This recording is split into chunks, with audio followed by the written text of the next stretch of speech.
We're going to discuss construction and closeout. So the majority of labor materials provided by trade and material subcontractors. Contractors are signed with either constructor or owner depending on the delivery method. Let's remember the term constructor can be synonymous or is synonymous with builder, general contractor, contractor.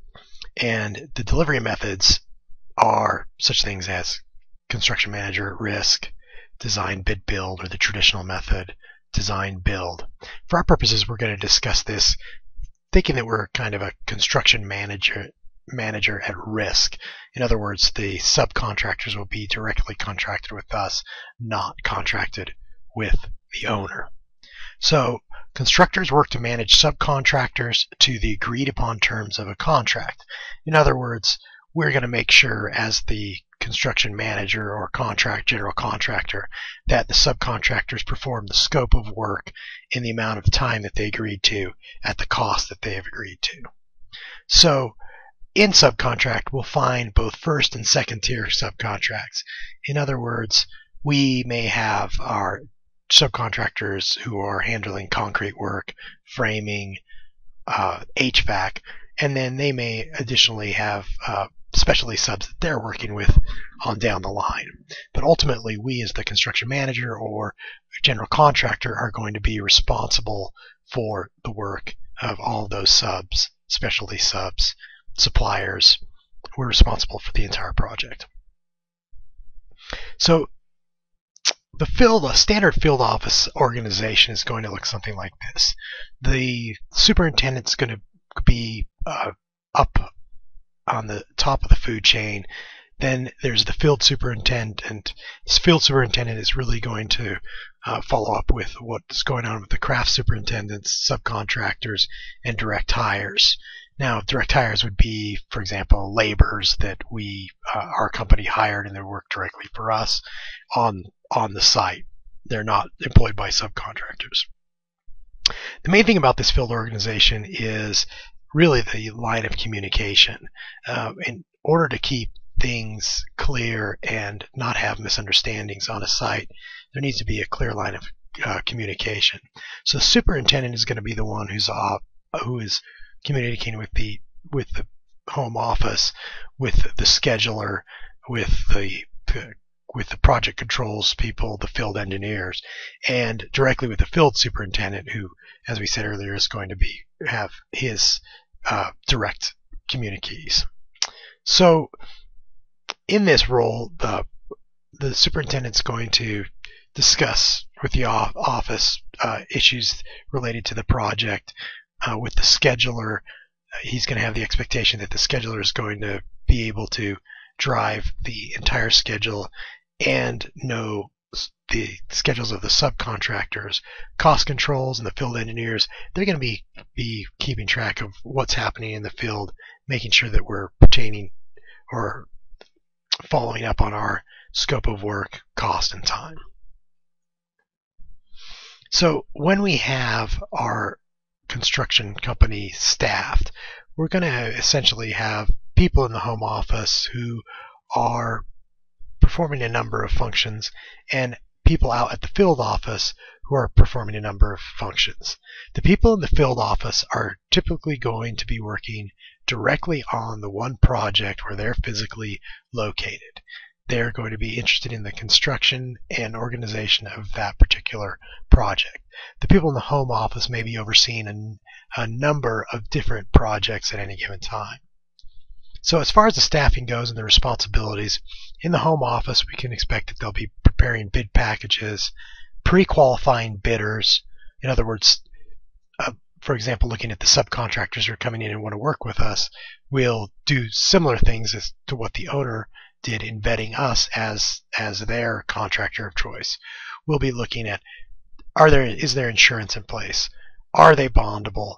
Do they have experience doing the type of work we've done? Do we have a relationship with them? Do we believe they can complete the job? And then at the home office, they'll also be evaluating bids as they come in, doing cost estimates, getting an overall idea of what the project will cost. all the scheduling, as we discussed earlier, managing reports, running the control system, and providing technical support. Now, the control system is something interesting that's going to require a lot of interaction with people in the field, and I'll discuss the job of project controls a little bit here in a second.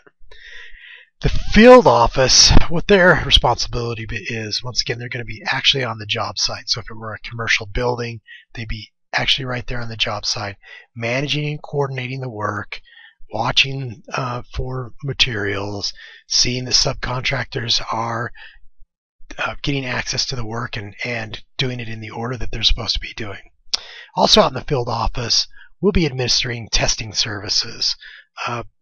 Most of the time, these are third parties that'll come in and do testing, but we need to help coordinate with them and give them access to the job site so that they can do the adequate testing that's required.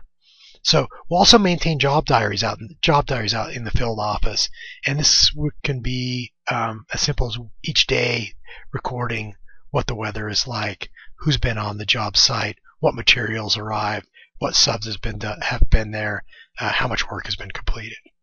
So additionally, out in the field, we're going to provide field input for the project controls. Our project controls people, I've discussed this in the past, it's a pretty interesting job to have.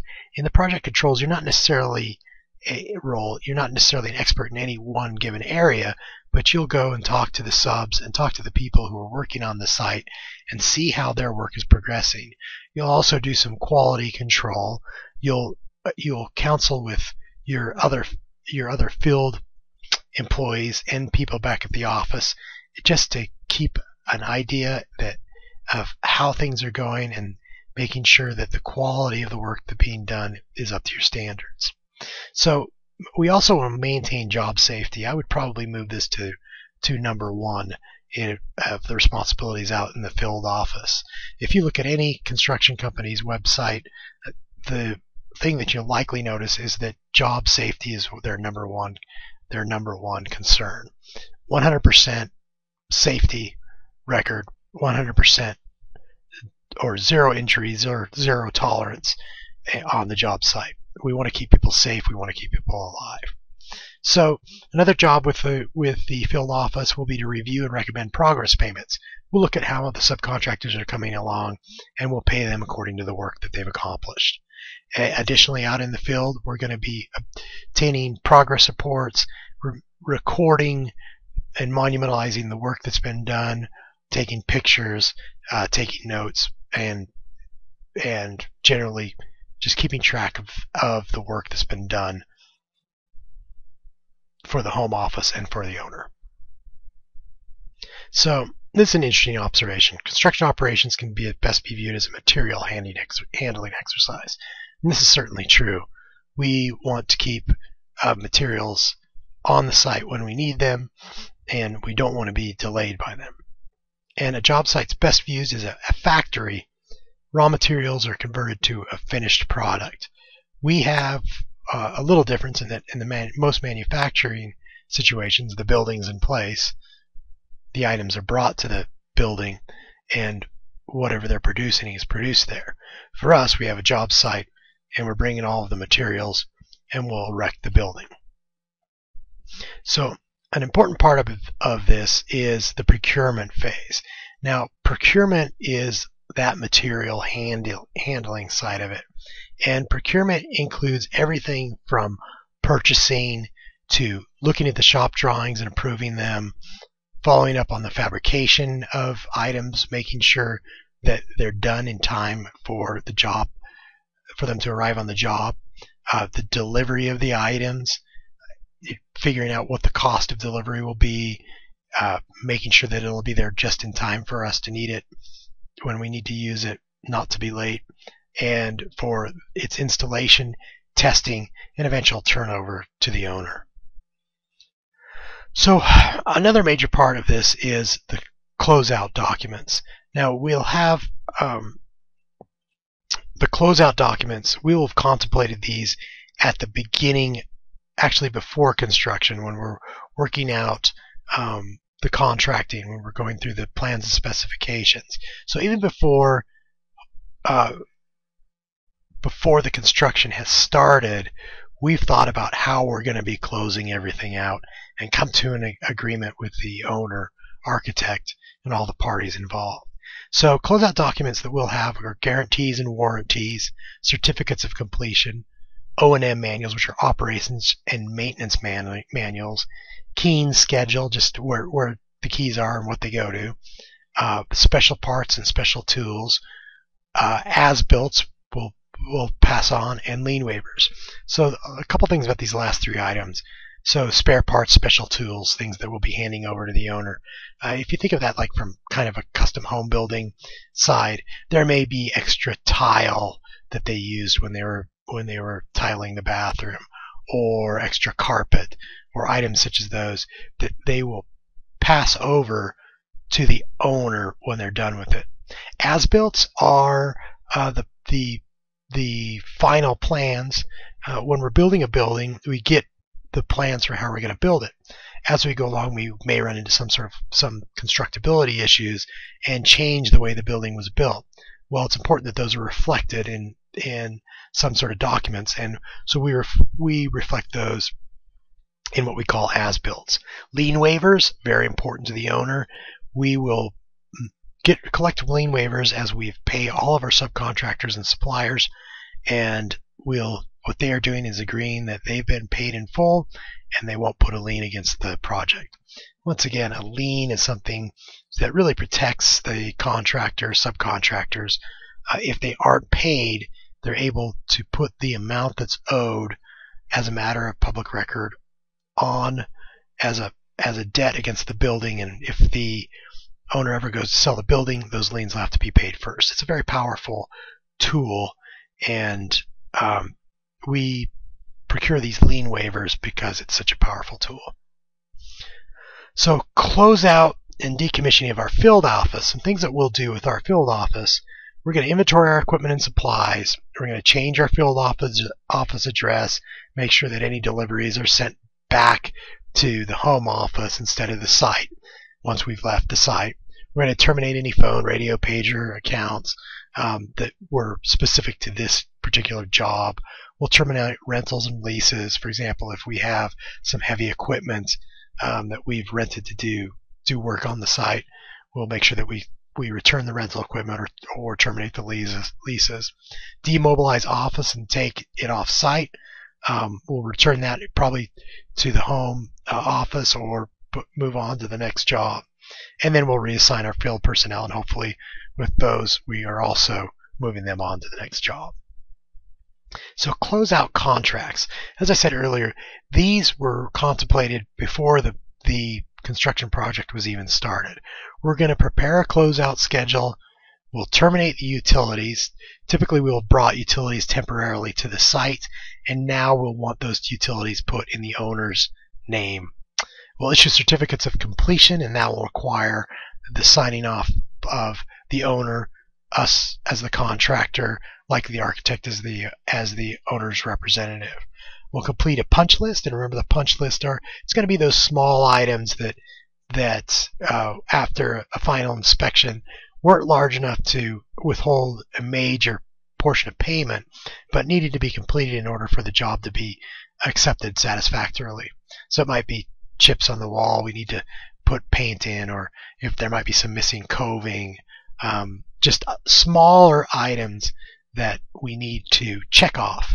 It could almost be called a checklist instead of a punch list. But the items we need to, just the small items that we need to complete before we close out all the contracts. So we'll perform a final inspection, and then there will be a certificate of completion.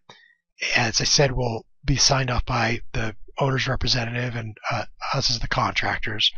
At that point, we can request a final payment, and then we will also issue a lien waiver and a consent of surety for the final payment. So that is what we'll do to close out the contracts. Now, an important part of all of this, the ultimate goal, is to hand over a working facility to the owner. So we'll develop an owner startup schedule and assign responsibilities for oversight. We'll test and accept all major project components. and we'll train the operations and maintenance personnel and accept and log all contract furnished documents. Now, if you think about the owner startup, kind of think about it in terms of your own home. If you purchased the home and you had a water heater and you had a home heating system, gas forced air or hot water heating, you'd want it to be working at 100%. And that's what this phase does. We'll go in and do the commissioning of the systems, and this may actually be done by the subcontractors who installed them, and make sure that they're working at 100% capacity as they were intended to be used. So we'll hand all of the operations and maintenance